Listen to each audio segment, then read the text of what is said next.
안녕하세요. 오늘도 사연 살롱을 찾아주셔서 감사합니다. 저는 얼마 전 45살이 된 전업주부예요. 지금이야 집에서 편하게 있지만 사실 전 몸을 쓰던 사람이었어요. 요가 강사였거든요. 요가 강사가 되었다가 또 지금의 제 모습이 될 때까지 참 다사다난한 인생을 살았던 것 같네요. 그동안 정말 어디에라도 제가 그동안 겪었던 일들을 이야기하고 말로 풀어내면서 마음도 풀고 또 위로도 받고 싶다는 생각이 있었어요. 그래서 이렇게 사연살롱이라는 곳을 알게 되자마자 제 이야기를 적어 내려가기 시작했답니다. 부디 제 이야기를 잘 들어주세요. 원래 저는 어려서부터 참 허약한 체질이었어요. 입이 짧아 한창 성장기일 때도 뭘 많이 먹질 못했고 태생적으로 근육이 안 붙고 빼빼 마른 몸이었죠. 그래도 어릴 때는 잔병치레 조금 하는 정도로만 고생을 했는데 성인이 되어 직장에 다니게 되니 늘 피곤함에 허덕이고 건강 적신호도 여기저기서 나타나게 되었어요. 그런 절 보고 주변 지인이 요가를 추천해 주었고 그게 제가 처음 요가를 시작하게 된 계기였습니다. 처음엔 10분만 지나도 땀을 뻘뻘 흘리고 죽을 만큼 힘들었는데 아무리 아리백이고 아파도 꼭 참고 3개월을 매일같이 나가니 몸이 달라지는 게 느껴지더군요. 그때부터 재미를 붙여서 열심히 하다 보니 전 몰라보게 건강해진 몸을 갖게 되었고 요가의 매력에 푹 빠지게 되었어요. 그래서 나중에는 요가 강사 자격증까지 따게 되었고 제가 오랫동안 배웠던 선생님의 추천으로 주말 강사로도 일해보게 되었죠. 처음에는 주말이나 평일 저녁 수업만 맡아서 하며 투잡 생활을 이어갔지만 강사 수입이 안정적으로 들어오고 저축한 금액이 꽤 쌓이게 되면서 저는 아예 회사를 관두고 전업 강사가 되었어요. 그때 절 강사로 일하게 해주신 원장님이 바로 처음부터 제게 요가를 가르쳐 주셨던 선생님이셨답니다. 새로 요가원을 오픈하게 되었는데 그곳에 강사로 데려가고 싶다고 하셔서 저는 이례적으로 프리랜서 전환을 하자마자 괜찮은 수입을 벌어들이게 되었죠. 그렇게 활기찬 인생의 이막을 펼치고 있을 때 남편을 만나게 되었어요.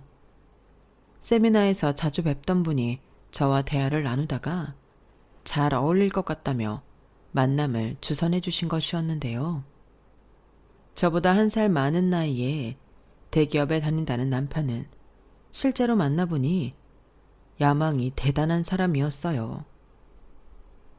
제가 제 입으로 이런 말 드리긴 그렇지만 되게 좋은 회사에 다니고 있거든요. 저는 뭐든지 무조건 최고 아니면 안 된다는 생각이 강해서 취업이 조금 늦더라도 이 회사를 꼭 들어오고 싶었어요. 그래서 사실 연애할 때 조금 바쁠 수는 있을 것 같네요. 이거 참. 아, 네. 현진쌤한테 들었어요. 그 회사 업무가 엄청 힘들다고 들었는데 괜찮으세요? 물론 너무 좋은 회사라 복지도 엄청나고 급여도 많다고 들었어요. 실제로 그 회사 다니는 분을 처음 뵈서 신기하네요. 사람 사는 게 다 똑같죠. 저는 이 회사 좋아요. 아직 1년차 신입이긴 하지만 그래도 어떻게 들어온 회사인데 끝까지 버티려고요. 요즘 친구들 보면 다 해외여행이니 뭐니 하면서 세월 아까운지 모르더라고요. 돈 아까운 줄도 모르고 말이에요. 은정 씨는 어떤 삶을 지향하는 편이세요? 현재를 즐기는 게 중요한 스타일이세요? 아니요. 저도 광활한 스타일이 아니라서 오늘만 보고 사는 편은 아니에요. 원래 직장 다니다가 지금 이렇게 요가 수업하게 된 것도 처음엔 계속 투잡으로만 하려고 했었어요. 지금 원장님 만나서 안정적으로 수업받게 되지 않았다면 아마 아직도 직장 다니고 있었을 거예요. 되게 신중하신 스타일이구나. 은정씨 입맛도 그렇고 얘기 나누다 보니 저랑 되게 잘 통하시네요. 그때 당시는 20대엔 해외여행을 자주 다니고 최대한 젊을 때 많이 놀아야 한다는 생각이 저희 또래 사람들에게 팽배했던 때였거든요. 제 친구들 중에서도 취업을 하기보단 알바나 계약직 일만 하면서 돈이 모일 때마다 여행을 가는 친구들이 있었어요. 하지만 저는 차곡차곡 미래를 준비하지 않으면 불안함을 느끼는 편이었고, 당시엔 드물게도 남편 역시 그런 사람이었던 거예요. 저희는 첫 만남부터 서로에게 동질감과 친밀감을 느낄 수밖에 없었죠. 만나면 만날수록 남편은 미래를 체계적으로 준비해 나가는 듬직한 사람 같았고, 저는 그런 남편이라면 제 미래를 맡길 수 있겠다는 생각이 들었습니다. 저희는 사귄 지 8개월 만에 식을 올리고 부부가 됐어요. 그리고 결혼 1년 차에 저희는 아이를 갖게 되었어요. 남편은 눈물을 글썽일 정도로 기뻐했죠. 그도 그럴 것이 남편은 결혼하기 전부터 아이를 가지고 싶어 했거든요. 저는 사실 원래는 아이를 간절하게 갖고 싶다는 생각은 없었어요. 그냥 낳으면 귀엽겠다, 잘 키워봐야지 라는 가벼운 생각뿐이었죠. 그런데 막상 제 뱃속에 아이가 생겼다는 얘기를 들으니 엄청난 모성애가 생기더라고요. 배가 조금씩 불러올수록 너무 신비롭고 소중했어요. 저와 남편은 하루하루 아이를 만나게 될 날만 고대하며 설레는 날들을 보내고 있었는데요. 불행은 예기치 못하게 찾아오더군요. 어느 날 갑자기 뱃속이 너무 잠잠한 거예요. 덜컥 불안감이 엄습한 저는 곧바로 산부인과로 달려갔고 청천벽력 같은 말을 듣게 되었죠. 유산을 했다는 겁니다. 저희 부부는 굉장히 큰 충격을 받았고 한동안 깊은 우울감에 빠져 살았어요. 밤에 잠도 제대로 못 잘 만큼 좌절감에 힘들어하는 저에게 남편은 먼저 다가와 위로의 말을 건넸습니다. 여보, 이제 기운 차리고 힘내자. 언제까지 이렇게 실패에 빠져 있을 수만은 없잖아. 다시 잘 노력해보면 이번엔 예쁜 아기를 얻을 수 있을 거야. 처음부터 우리한테 올 아기는 따로 있었는지도 몰라. 저는 남편 품에서 엉엉 울었어요. 그제야 저는 제 자신이 그전에는 그렇게 목 놓아 울지는 못하고 있었다는 걸 깨달았죠. 남편 역시 눈물을 흘렸고 그날 이후로 저희 부부는 다시 아기를 가지려 노력했어요. 하지만 그 다음도 또 그 다음도 저희는 계속해서 유산이라는 큰 슬픔을 겪게 되었답니다. 한 번 겪어도 힘들다는 유산을 3번이나 연속으로 겪게 되니 저는 말 그대로 몸도 마음도 만신창이가 되어 정신을 차릴 수가 없었어요. 여자로서의 자존감이 아니라 그냥 저라는 사람 자체에 대해서 자존감이 떨어지게 될 정도로요. 그런데 3번째 유산을 했을 때 제가 가장 크게 의지하던 사람이 갑자기 돌변해버리더군요. 바로 제 남편 말이에요. 남편은 더 이상 절 위로하고 안아주지 않았어요. 대신 절 원망하며 원색적인 비난을 퍼붓기 시작했죠. 아니, 2번이나 그런 실수를 했으면 이번에는 좀 각별히 주의를 했어야 하는 거 아니야?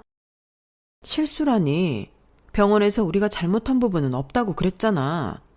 당신 말은 지금 내가 잘못해서 이런 일이 벌어졌다는 거야? 그럼 내가 잘못했어? 나야 뭘 하려고 해도 할 수가 없는 몸이잖아. 내가 2번이나 그렇게 좋게 넘어가 줬으면 이번엔 당신이 제대로 관리를 했어야지. 뭐라고? 넘어가죠? 내가 병원에서 하지 말란 거 한 적 있어? 병원에서 하라는 거 안 한 거 있냐고. 하라는 그대로 따랐는데 이런 일이 벌어진 게 내 탓이라는 거야? 결과가 그렇잖아, 결과가. 이번에야말로 여자가 제대로 해내야 하는 일인데 가뜩이나 몸 쓰는 일 하면서 애가 무사하길 바래? 2번씩이나 유산을 했으면 이번엔 일을 줄여서라도 모든 집중을 쏟았어야 하는 게 맞잖아. 남편의 말에 저는 너무 큰 상처를 받게 되었습니다. 더 이상 목이 메어서 아무런 말도 할 수가 없었죠. 그 뒤로 남편과 제 사이는 영원히 틀어지게 되었어요. 시간이 흘러 그때 일이 바래지고 일상을 되찾아도 예전과 같은 사이로 돌아갈 수는 없었죠. 하지만 저는 여전히 남편을 싫어하지는 않았어요. 남편이 조금 심한 말을 뱉긴 했지만 남편은 남편 나름대로 심한 스트레스를 받고 있었거든요. 바로 직장에서요. 하필이면 가정이 크게 흔들리던 시기에 남편이 잘 따르던 부장이 사내 정치에 밀려 좌천된 거예요. 그 부장님은 저 멀리 지방으로 내려갔다고 했어요. 무슨 일인지 저는 정확히 알지는 못하지만 상황이 심각한 것 같더군요. 남편은 아직 서울에 있었지만 입사 동기들이 전부 승진할 때 혼자만 덩그러니 승진을 못하고 남게 되었어요. 그리고 결국엔 현장직으로 옮겨가게 되었죠. 남편은 오히려 지방으로 쫓겨난 것보다 승승장구하는 동기들을 보면서 자기만 혼자서 현장에서 일을 하는 걸 더 힘들어 했어요. 밤마다 잠도 설치고 괴로워할 만큼요. 저에게 말한 것 외에도 회사 생활에서 받는 스트레스가 꽤 컸을 겁니다. 대기업의 직장 내 괴롭힘은 차원이 다르더군요. 남편은 어떤 일을 겪는지 세세하게 말하진 않았지만 탈모까지 올 정도로 크게 스트레스를 받았어요. 서로 사이는 소원해졌지만 그래도 저는 남편이 술을 마시고 들어오거나 유달리 얼굴이 푸석해질 때면 걱정이 되었어요. 그래서 시간 날 때마다 도시락을 싸주거나 해장이 필요하면 아침마다 밥을 해먹이고 회사에 보냈죠. 정시간이 없으면 꿀물이라도 타줬고요.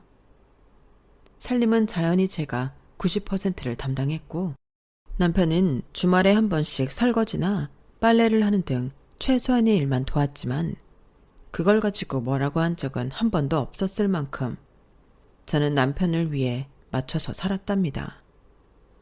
그렇게 3년 정도의 시간이 흘렀고 남편은 드디어 사무실로 다시 복귀할 수 있었어요.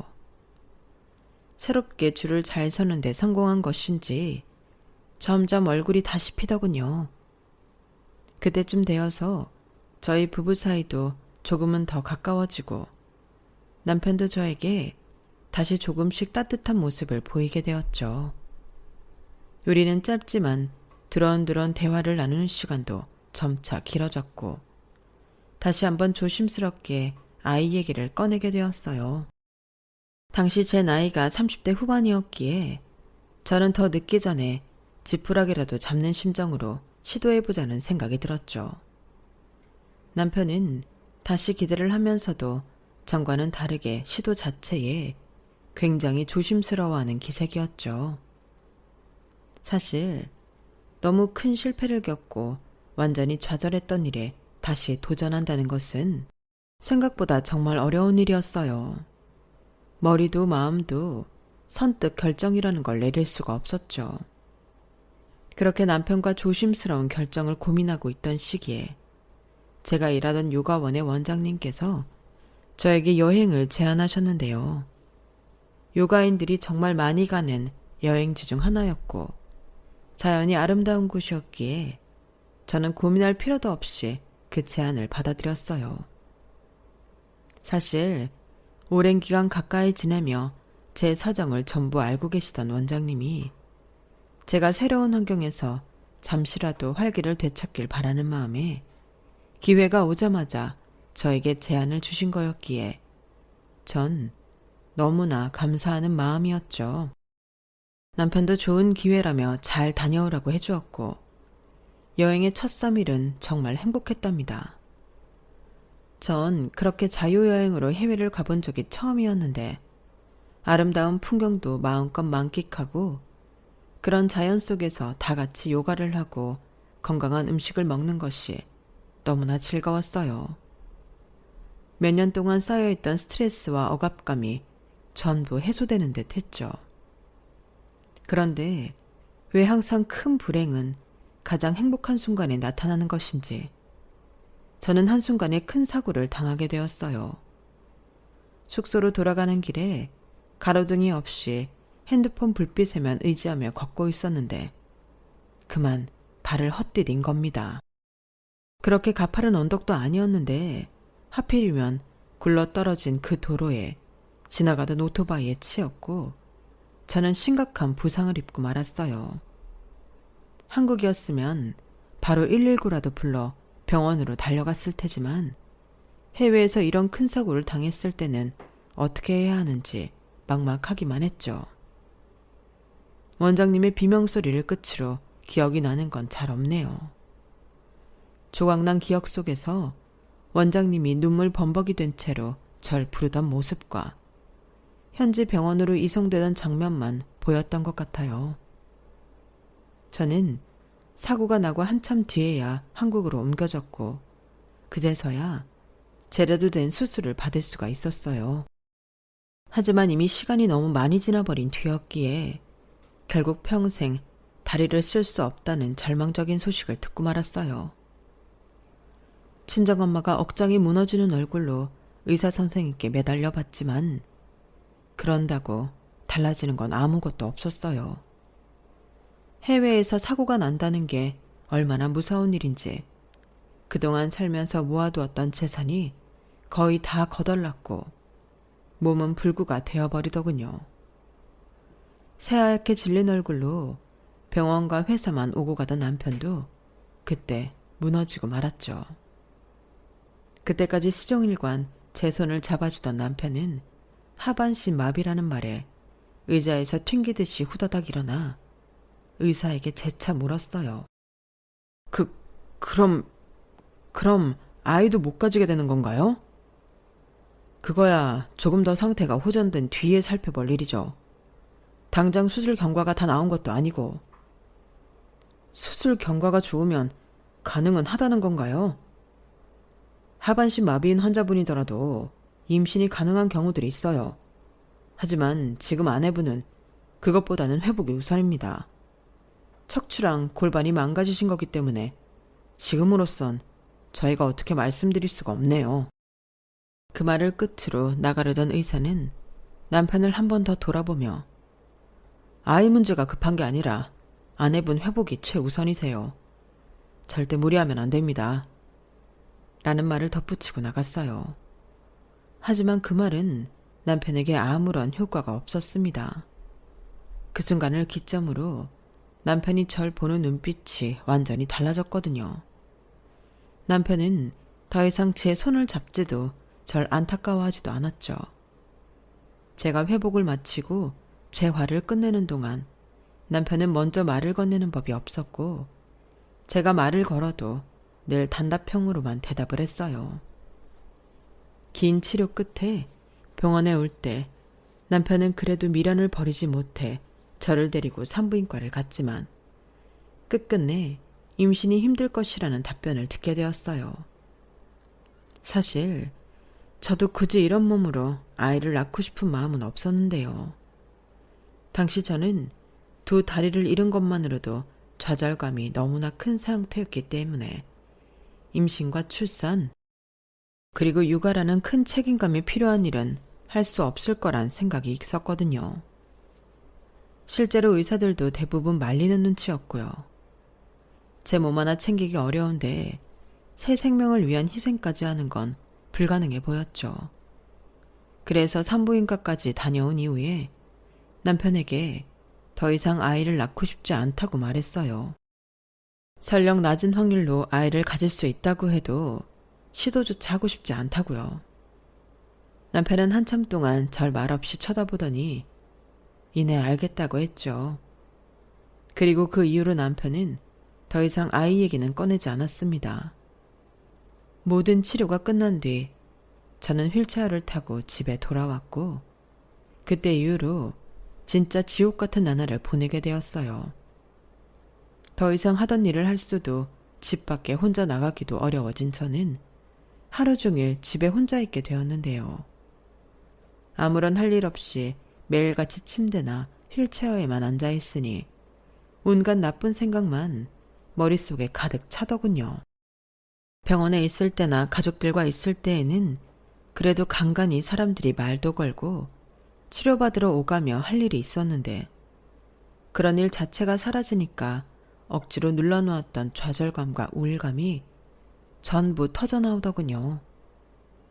화장실을 가고 커피를 마시고 거실에 나가고 집 앞 마트를 가는 등 전에는 당연하게 하던 것들을 이제는 완전히 처음부터 다시 익혀나가야만 했으니까요. 달라진 신체로 산다는 게 이런 의미구나 라는 걸 저는 매 순간 피부로 깨달으며 많이 울고 또 많이 힘들었습니다. 그런데 제가 집에서 그런 힘든 시간을 보내는 동안 남편은 저를 철저하게 외면했어요. 혹시 모를 비상 상황을 예방하기 위한 홈캠만 거실에 하나 덩그러니 설치해두고 애완견만도 못할 정도로 절 방치해버렸죠. 몸이 불편해진 이후로 오히려 집에 더 잘 안 들어오는 것 같았어요. 어쩌다 일찍 들어와도 식사는 반드시 밖에서 먹고 왔고 저는 철저히 무시한 채 거실에서 맥주를 마셔댔어요. 술주정을 하고 잔뜩 취할 정도로 술을 마셔도 다음 날이면 어김없이 출근을 했고 심지어 주말에도 자처해서 일을 하러 나가니 저는 남편에게 도움을 하나도 받을 수가 없었죠. 그러다 보니 자주 씻지도 못하고 외출도 하지 않으면서 그저 집에서 아무것도 안 하고 지냈는데요. 하루는 평소처럼 배달 음식을 시키려고 하는데 카드 결제가 안 되는 거예요. 사고 이후로는 쭉 남편 카드를 사용하고 있었기 때문에 저는 남편에게 연락해서 점심을 시켜 먹으려고 하는데 결제가 안 된다고 말했어요. 아, 내가 말 안 했나? 그거 한도 20만 원이야. 뭐? 그런 거면 미리 말을 해줬어야지. 그럼 당장 식사를 어떻게 하란 말이야? 밖에 마트 가서 사 먹거나 아님 집에서 해 먹으면 되잖아. 내가 어떻게 그래. 지금 나는 라면 하나 끓이기도 어려운데. 휠체어 탄 지 몇 달이 지났는데 여태 라면 하나를 못해. 그게 자랑이야? 못하면 해버릇 해야지. 아니, 어떻게 돈 한 푼 안 벌면서 매번 배달시켜 먹을 생각을 하냐? 너무 양심 없는 거 아니야? 남편의 말에 저는 그동안 참아왔던 게 폭발하고 말았어요. 나 몸 불편한 거 뻔히 알면서 한 번을 도와주는 법도 없이 정말 너무한 거 아니야? 당신이 남보다도 못해. 오늘은 샤워 한 번 하는데 반나절이 걸렸어. 근데 어떻게 밥도 제대로 못 먹게 할 수가 있어? 내가 못해준 게 뭐가 있다고 소리를 질러. 뼈 빠지게 일해서 번 돈 당신이 아무런 대가도 없이 몇 개월 동안 써와도 내가 한마디를 뭐라고 한 적이 있어? 내가 당신 몸 불편한 뒤로 내조를 바라기래 살림 잘하기를 바래. 그냥 당신 몸은 당신 스스로가 알아서 챙기라고. 혼자 집에서 놀고 먹으면서 식비에만 20만 원 넘게 쓰겠다는 거. 그 심보 자체가 너무 뻔뻔하잖아. 남편의 말에 머리 끝까지 화가 난 저도 맞받아치려고 했는데 어떻게 사람이. 나 지금 회의 들어가 봐야 돼. 끊어. 남편은 제 말을 싹둑 자르더니 그대로 전화를 끊어버리더군요. 그렇게 일방적으로 전화를 끊어버리니까 너무 어이가 없고 화가 폭발해버렸는데 또 남편이 외벌이로 일을 하는 건 맞으니 더 이상 연락을 할 수도 없었어요. 그런 제 처지가 너무 답답하고 슬퍼서 엉엉 울었죠. 남편은 그렇게 크게 싸워놓고 퇴근 후 집에 와서도 저한테 한마디도 하지 않았고 그저 평소처럼 지냈어요. 시간이 지나면서 저는 남편이 저를 전혀 신경 쓰지 않는 그런 모습들로 인해 우울증이 더 극심해졌답니다. 하루 종일 집에서 아무것도 안 하고 있으니 점점 꼴이 말이 아니게 되었어요. 조금 멀쩡한 노숙인 정도라고 보면 되려나요? 그러다 보니 명절이고 생일이고 뭐고 친정 가족들한테도 친구나 지인에게도 아무에게도 연락을 안 했죠. 왜 이렇게 힘들게 아등바등 살아야 하는지 모르겠다는 생각을 하루 종일 했어요. 그러다 보니 어느 날은 번뜩 이러다가 정말 제 자신이 위험한 행동을 할지도 모르겠다는 무서운 생각이 들더라고요. 그날은 갑자기 왜 그런 생각이 들었는지 모르겠네요. 어쨌든 저는 살아야겠다는 생각이 들자마자 본능적으로 남편에게서 벗어나야겠다고 생각했어요. 저는 몸부터 씻고 깨끗한 옷으로 갈아입기 시작했고 그 다음날 큰맘 먹고 외출을 해서 이혼 서류를 꾸며왔습니다. 그리고 저녁에 남편이 돌아오자마자 이혼 서류를 내던졌어요. 남편은 의아한 표정으로 종이를 집어들더니 그게 이혼 서류라는 걸 알아차리곤 하! 하고 기가 차다는 듯이 한숨 섞인 짜증을 냈죠. 이게 뭔데? 지금 뭐 하자는 건데? 보면 몰라? 뭐 하긴 뭐해? 이혼하자는 거지. 당신, 지금 당신이 무슨 소리를 하고 있는 건지 알기나 해? 이혼? 이게 그동안 참아주니까 아주 기고만장. 누가 자기 아내한테 당신처럼 굴어. 내가 이렇게 휠체어 타고 아이도 못 낳는다고 개만도 못한 취급을 하고 있잖아. 당신은 나랑 결혼 생활 계속하려고 이따위로 구니? 내가 싫어서 발악하는 거 아니야? 그러니까 소원대로 이혼해 주겠다고. 당신 이렇게까지 세상 물정 모르고 순진한 인간이었어? 아니면 집에만 있다 보니까 지능이 떨어지기라도 한 거야? 이 여편네야, 이혼도 돈이 있어야 하는 거야. 하, 참나. 진짜 그나마 남아있던 정도 싹 사라지게 하네. 뭐라고? 당신 지금 말 다 했어? 남편은 이혼 서류를 한 손으로 사정없이 구겨버리더니 집어 던지며 말했어요. 나니까 당신 이 지경이어도 데리고 사는 줄이나 알아. 이딴 짓거리 버릴 생각하지 말고 얌전히 지내. 알았어? 이혼도 돈이 있어야 하는 거라고. 알아들었어, 이 여편네야. 그런 남편이 더 이상 인간 같지도 않게 보여서 저는 온몸이 부들부들 떨릴 정도로 치가 떨렸죠. 그리고 그날은 밤새도록 잠도 못 자고 혼자 울었어요. 남편은 그런 제 울음소리가 듣기 싫다고 안방문을 잠그고 들어가 이어폰을 끼고 잤고요.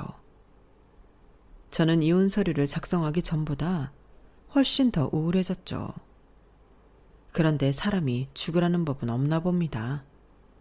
남편과 크게 싸우고 나서 바로 이틀 뒤인 그 주 주말, 요가원 원장님께 연락이 온 거였어요.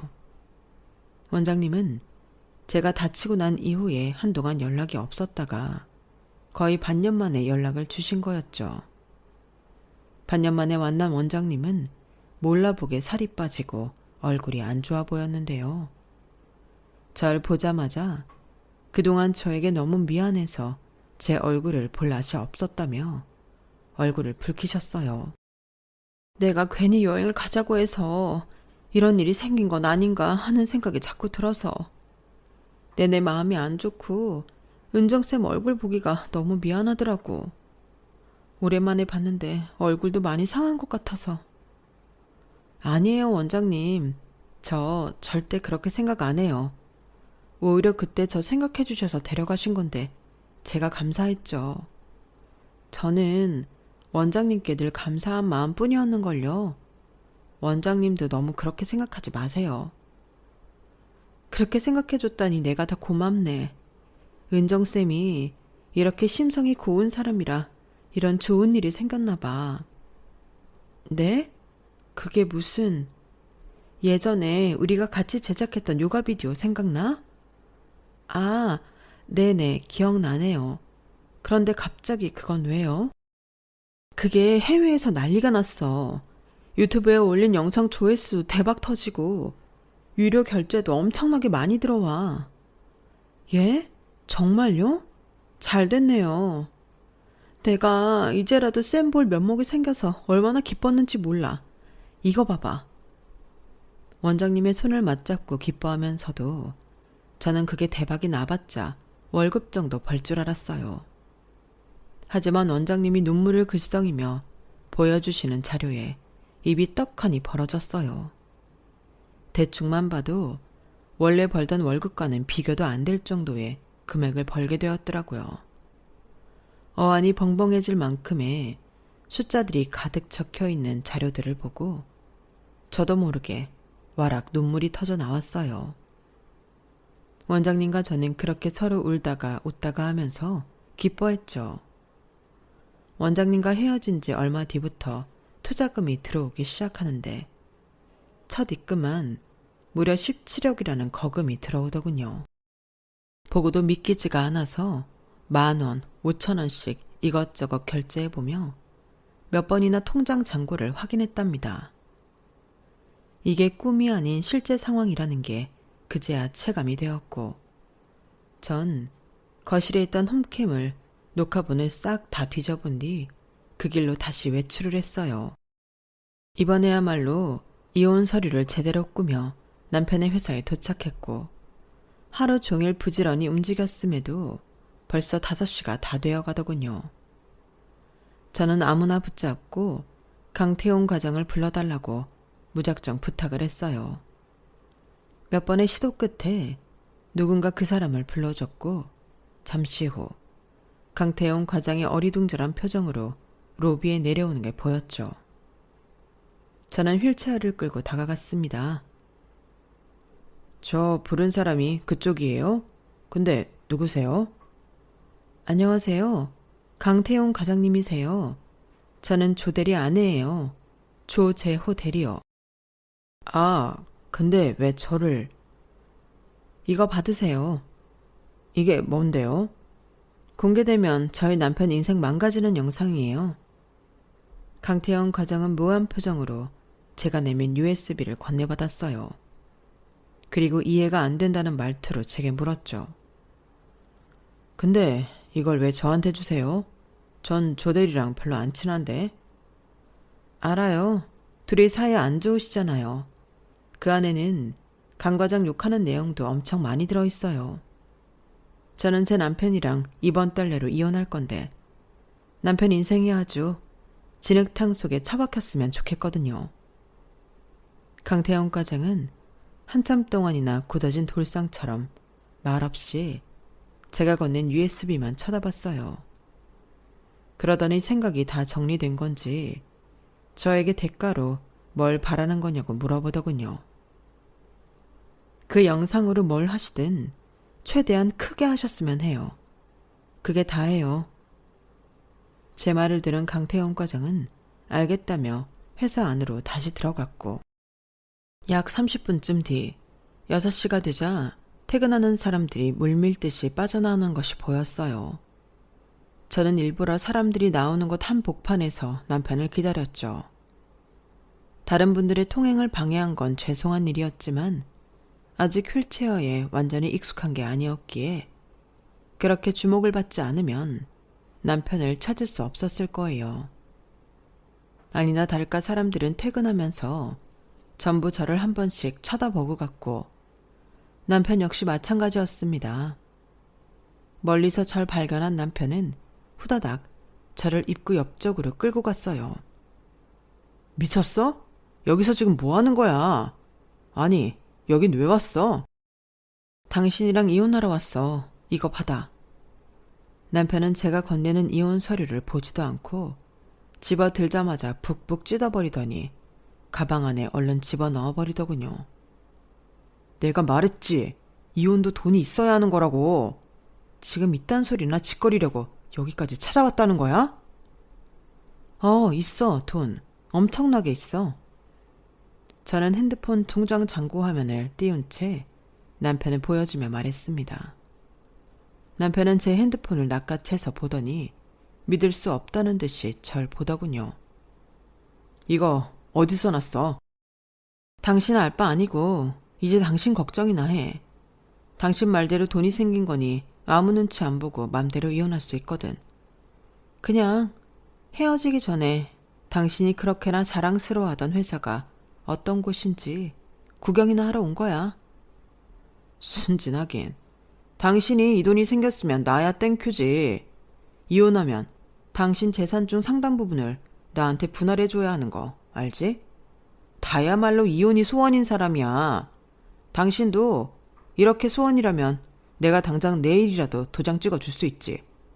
그래, 하자 이혼. 어? 누가 순진한 건지. 누가 당신한테 유리하게 이혼한대. 당신이 쓰레기 같은 인간이라는 거 진작에 알았지만 이렇게 얄팍하고 어리석은지 다시 한번 알게 됐으니 됐어. 난 간다.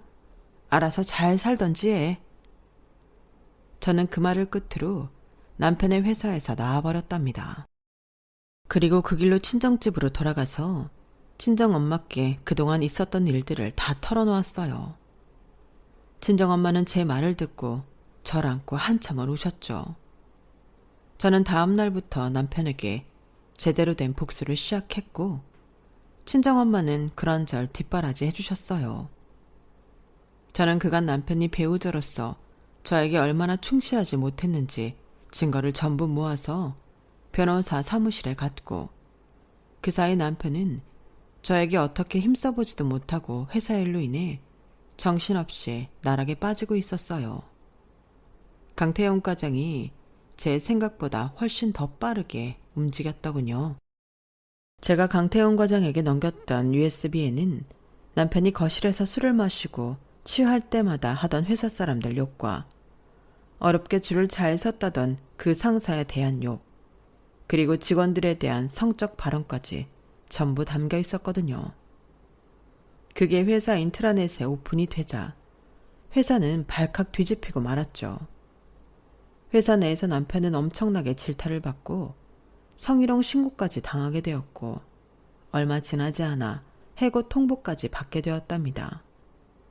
그 와중에 이혼 소송까지 진행하게 되니 남편은 겨우 변호사를 구하긴 했지만 제 주장에 마땅히 반박할 증거도 제대로 못 찾았고 그저 저희 측 변호사에게 휘둘리기만 했죠. 결국 남편은 만신창이가 된 채로 저희 친정집에 찾아왔어요. 하지만 이미 저와 저희 엄마는 친정집도 내놓고 호텔에서 지내고 있었기 때문에 남편은 저희 모녀도 만날 수가 없었죠.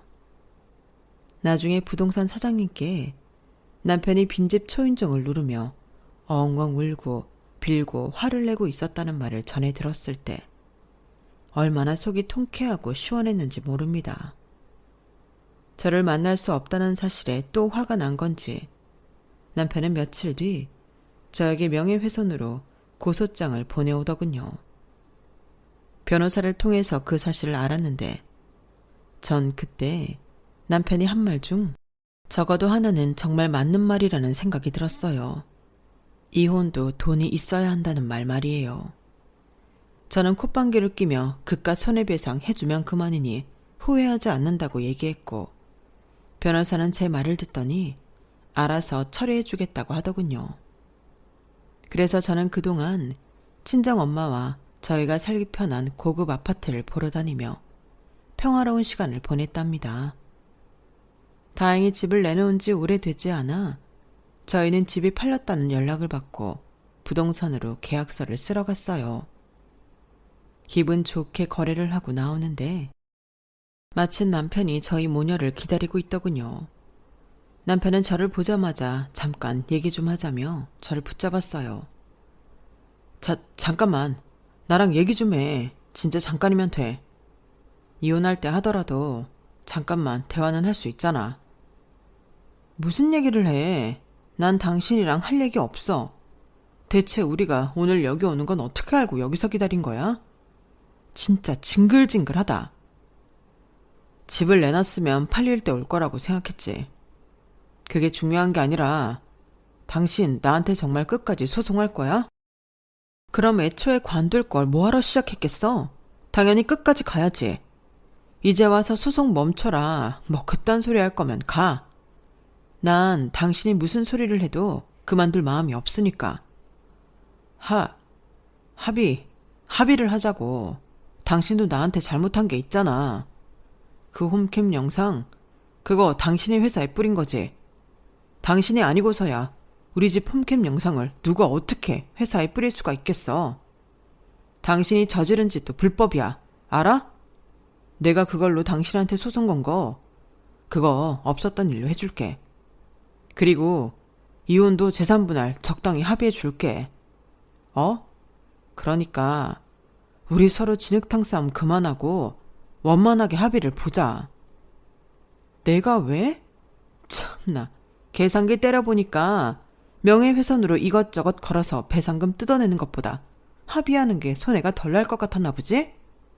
나는 상관없어. 당신이 그랬지? 이혼도 돈이 있어야 하는 거라고. 당신 말대로 나는 이제 돈도 많고 이 소송 끝까지 가도 전혀 생활에 지장이 없는데 내가 왜 합의를 해야 돼? 각자 잘못한 죄값 서로 치르고 끝내면 될 일을. 지금 남의 인생을 시궁창에 처박아 놓고 그딴 태평한 소리가 나와? 진흙탕에 처박으려고는 했는데 시궁창에 처박힌 줄은 몰랐네. 웃어? 내가 당신 몸에 손댄 적이 한 번도 없는데 폭행이니 뭐니? 그거 다 무고죄야, 무고죄. 당신이 저지른 일들 때문에 지금 내 이름에 빨간 줄이 몇 개가 그어지게 생겼는지 아냐고. 헐씨고, 이게 아직도 정신 못 차렸네. 무고죄? 당신이 나한테 한 짓 그게 다 폭력이야. 법이 그런 걸 왜 나한테 따져. 그리고 누가 부하 직원들 상대로 그딴 더러운 생각을 하고 살으래? 그걸 주체 못하고 술만 처먹으면 입 밖으로 주저리 뱉은 건 당신이야. 지 인생 지가 신나게 꼬아놓고 왜 나한테 화풀인지 모르겠다. 아직도 정신 못 차린 인간이랑 더 할 말 없어. 이만 간다. 저는 그 말을 끝으로 엄마 차로 향해 휠체어를 돌렸고 남편은 잠깐! 내 말 안 끝났어! 하며 제 휠체어를 붙잡았어요.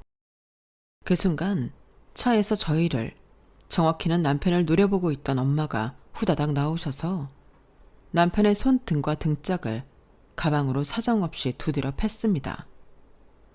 할 말 끝났대잖아, 내 딸이. 이 썩어 문드러질 놈아.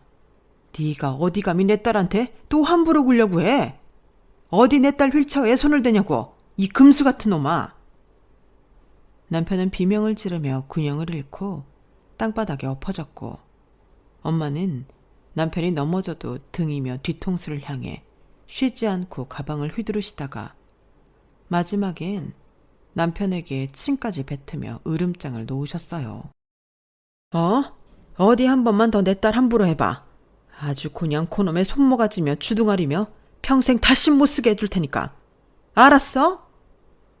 엄마는 씩씩거리시며 절 차에 태우시고는 호텔로 돌아오셨어요.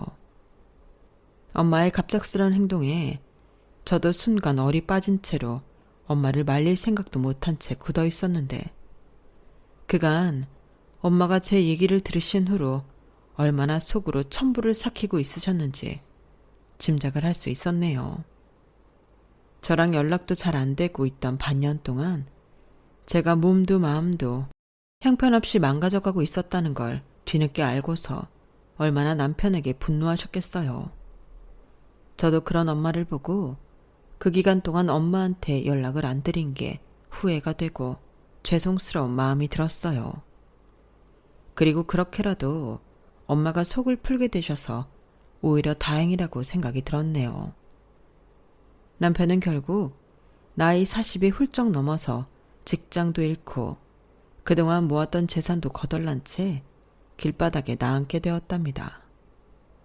모든 일들이 다 마무리가 된 뒤 남편은 일용직을 전전하며 생계를 유지한다는 소식을 들었을 때 저도 조금은 마음이 씁쓸하긴 했네요. 하지만 진작 남편이 기본적인 인성만 갖추고 살았더라면 겪지 않았을 일이기도 하니 별로 불쌍한 마음은 없었어요. 다만 어쩌다 젊고 춘기 있던 양반이 저렇게 못나게 타락했을까 싶은 생각만 든 것뿐이죠. 엄마랑 저는 휠체어로 이동하는 것도 편하고 병원도 가까운 고급 아파트에 들어와 둘이 살고 있어요. 제가 원장님과 제작했던 요가 비디오는 점점 더 잘 되어 분기별로 억대의 금액이 들어오고 있고 저희는 추가로 다른 헬스 사업을 진행하려고 힘쓰고 있답니다. 아마 내년쯤에는 새로운 사업을 본격적으로 시작하게 될 것 같네요. 요즘 저는 전처럼 집에서 좌절감에 허덕이고 있지만 않고 운동도 열심히 하고 균형 잡힌 식사도 끼니마다 챙기며 건강한 삶을 살아가고 있어요. 엄마가 물심양면으로 도와주시는 게 가장 큰 힘이 되고 있고 아무래도 제 마음가짐이 예전과는 많이 달라진 것도 한몫하는 것 같네요. 지난 세월을 돌아보니 제 인생은 항상 오르락 내리락 굴곡이 많았던 것 같은데요. 그래도 지나고 나서 생각해보니 이런 인생이라도 살아있길 참 다행이라는 생각이 드네요. 한참 정신적으로 안 좋았을 때 홧김에 위험한 행동을 하지 않아서 얼마나 다행인지 몰라요. 그리고 그렇게 굴곡이 많았던 인생 가운데에 저희 남편처럼 반인륜적인 악행을 저지르지 않았다는 것도 참 다행이라는 생각이 드네요. 겪어보니 자신이 저지른 악행은 결국 다 자신에게 돌아오게 되는 것 같습니다. 저는 앞으로도 지난 일을 교훈 삼아서 선하게 살아가려고 노력할 거예요. 지금까지 제 이야기를 들어주셔서 감사합니다. 저에게 응원도 많이 주시고 들어주신 모든 분들 건강하시고 부자 되세요. 여러분, 사연 댓글에 응원과 현명한 점 부탁드려요. 좋아요와 구독은 저에게 큰 힘이 됩니다. 오늘도 좋은 일 가득하세요.